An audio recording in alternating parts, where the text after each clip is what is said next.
Danas sam imala kratku prepirku sa mužem koji je bila je toliko bezazlena, ali je izašla nešto veliko. Na kraju je rekao nećemo mi komunicirati, kupi svoje stvari, idi kući. I tako dalje.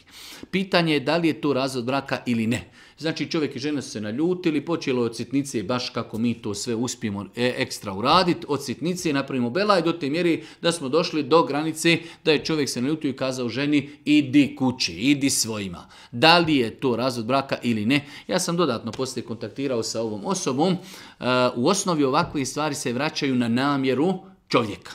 Znači u islamu imamo dvije vrste termina za razvod braka. Imamo termine koji su direktni. Kada čovjek kaže ženi razvodim te, razvedena si, puštena si. To su termini u kojima znači nema više potrebe pitamo a šta si namjeravao. To su direktni termini. Imamo indirektne termine kao što je ovaj. Da čovjek se naljuti i kaže ženi idi kod svojih.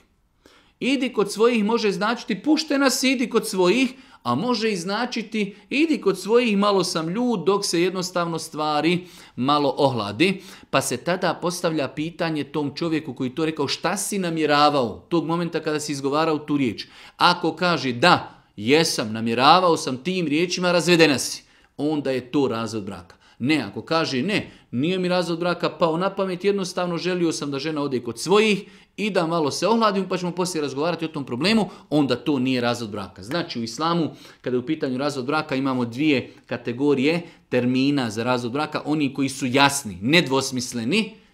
Čovjek ako to kaže, razvod braka se je desio. Ako čovjek koristi prilikom razvoda braka dvosmislene termine, kao što je u slučaju idi svojima, tada pitamo čovjeka šta si namjeravao u srcu. Ako kaže namjeravao sam idi svojima da se malo odljutimo, onda nije razvod. Ako kaže da, ja sam želio da ih razvedem, nisam znao kako se to izgovara, rekao sam idi svojima, razvedena si, tada je tu razvod braka.